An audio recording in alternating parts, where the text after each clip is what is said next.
You want to know what's one of the things that most nonprofits forget after they have closed a sponsor and executed their event?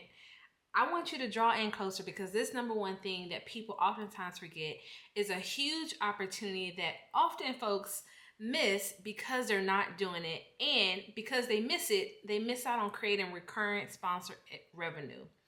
My name is Mariah Monique, and I am the founder and CEO of the Sponsorship Catalyst, where I empower organizations, nonprofit organizations like yourselves, to secure event sponsorships so that you can increase your revenue, your impact, and your partnerships.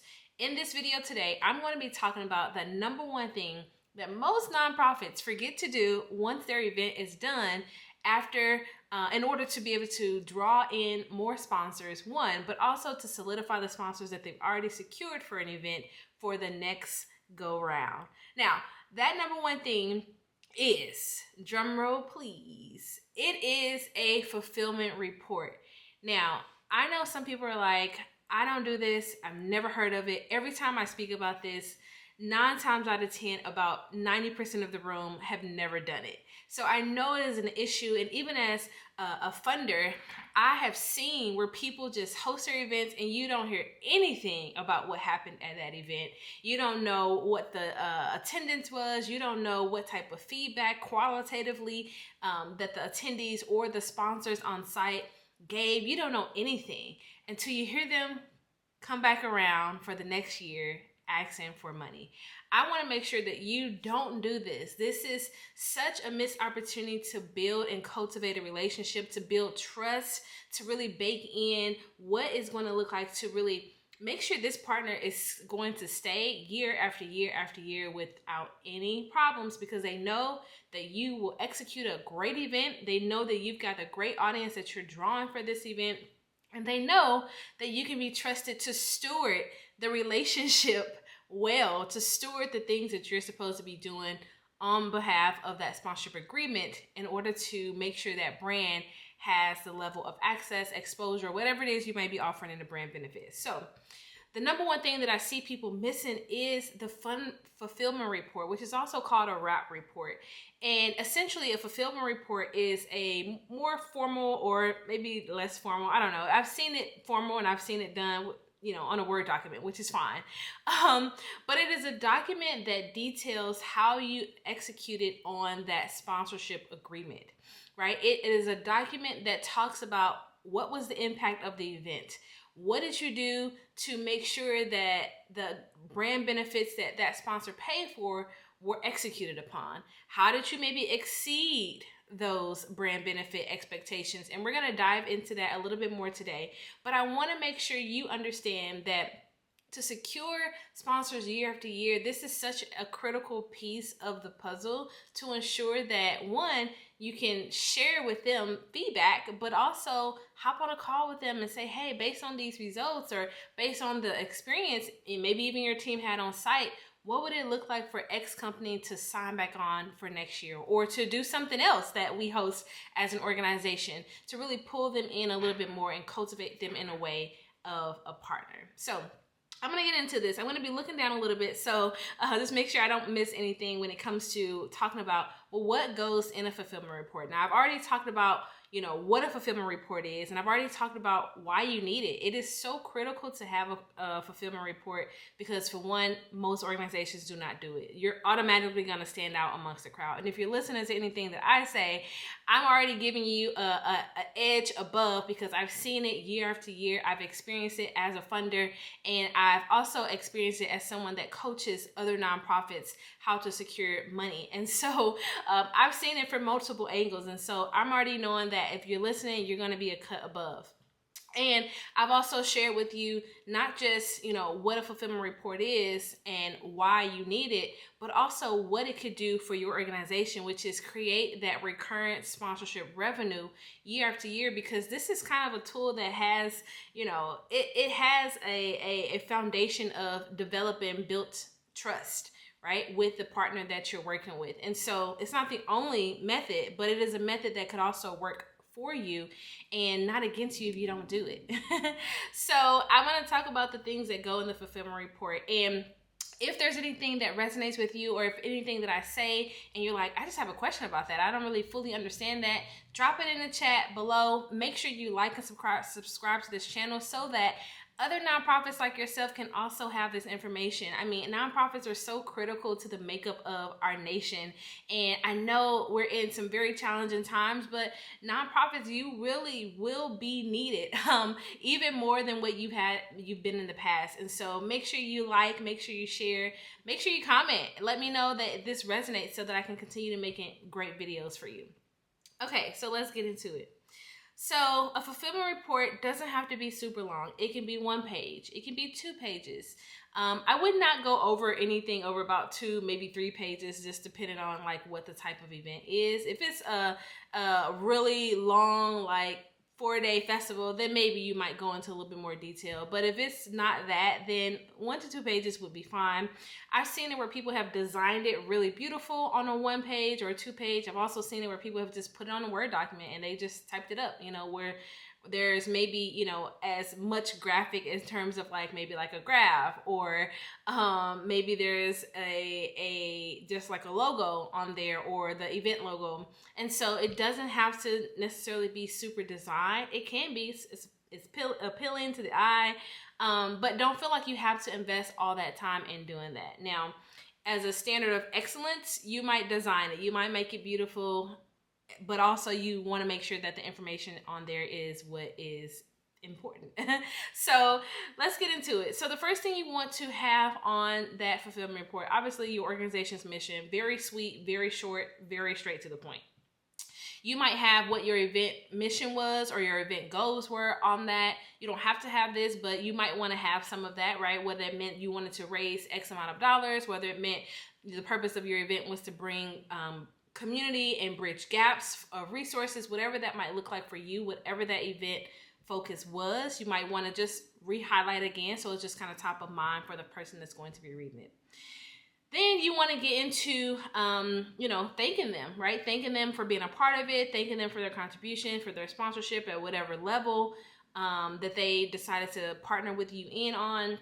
And then you want to talk about the brand benefits that they got as part of the level that they came in on.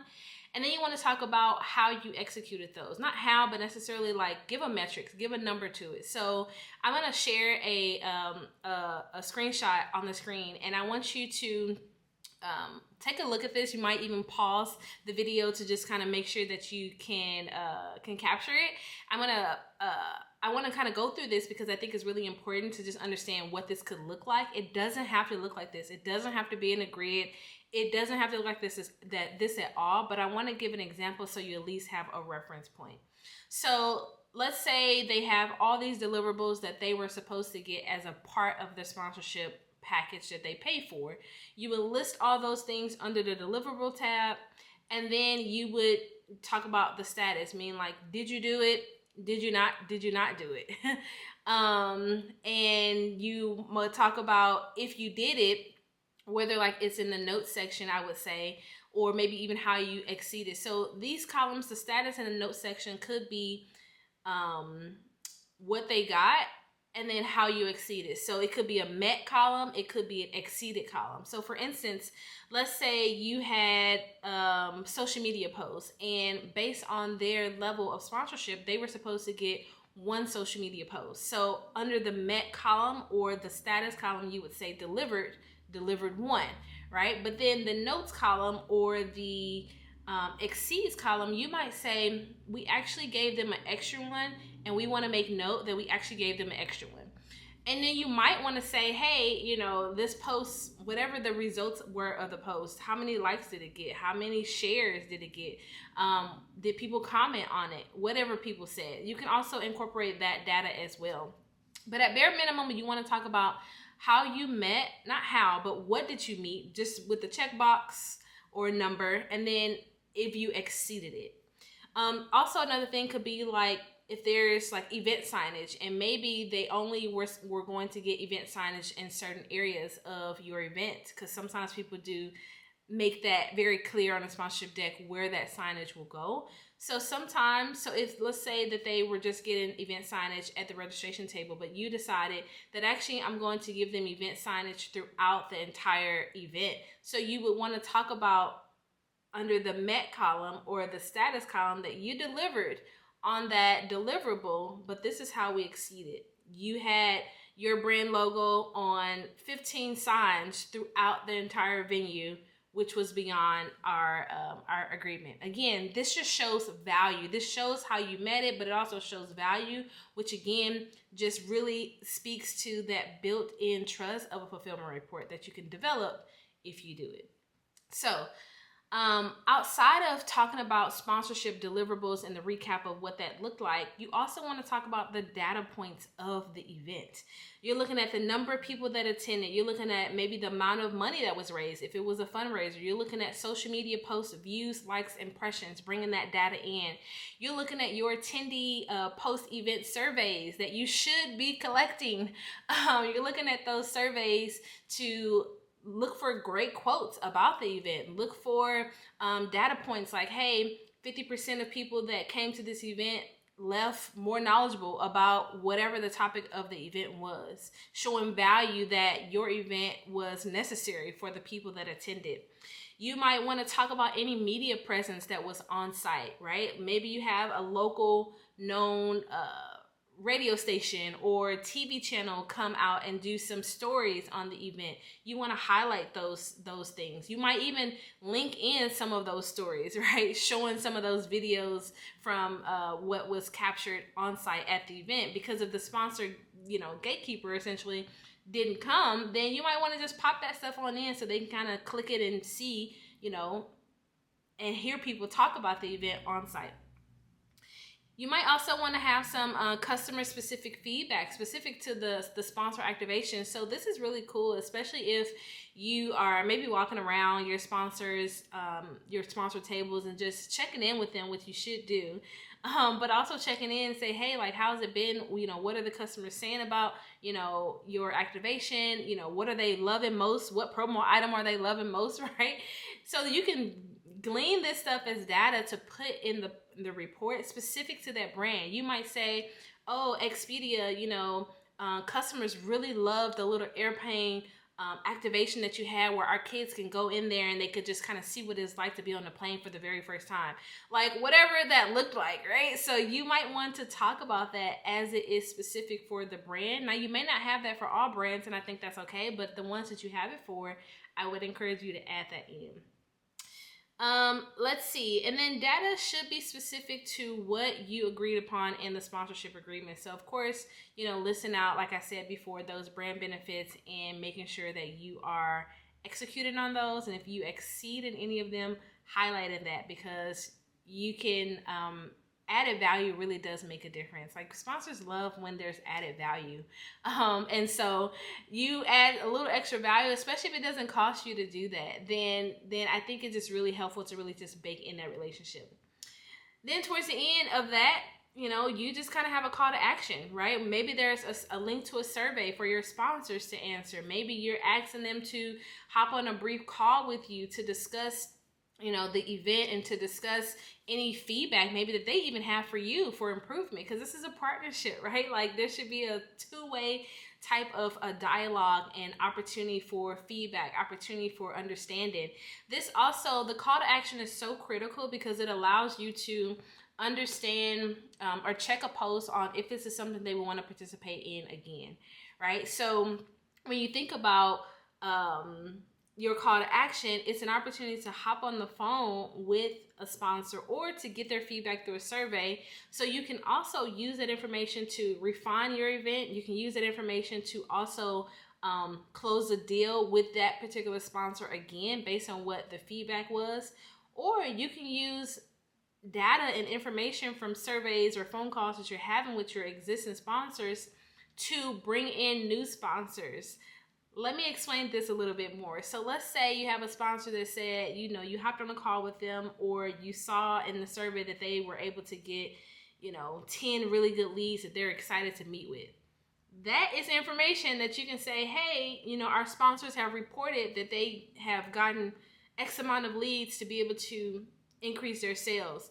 You say that to folks that you're trying to bring on board to sponsor you in the future, so they can also understand the return on investment beyond all the brand benefits, beyond, the number of people that's going to come. They might want to know, like, what have been the results of the sponsors that have been a part of this? How have they been able to leverage this event or get in front of this audience and turn it into an opportunity for their business? Because remember, sponsorships is not a donation, it is a marketing tool. And so there are bottom line marketing strategies and goals that those businesses have to meet.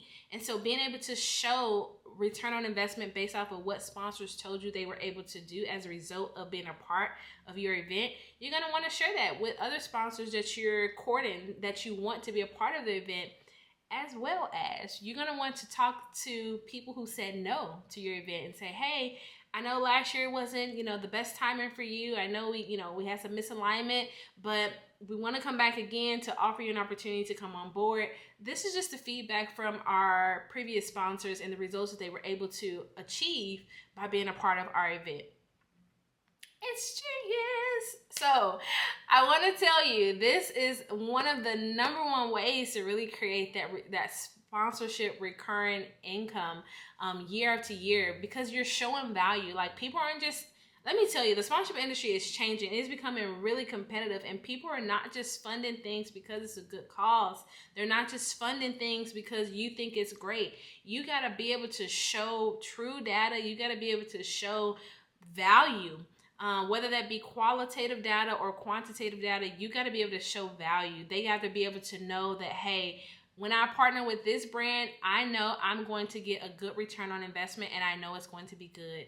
So that's all I have for this episode. I hope you enjoyed it. Again, like, comment, and subscribe. Make sure you hit the notification bell so that you don't miss a sponsorship strategy video. And if something resonated with you, or maybe you have an additional question, feel free to drop it in the comments. And if you want to follow me on all other platforms, I am on LinkedIn under Mariah Monique. I'm on Instagram under The Sponsorship Catalyst.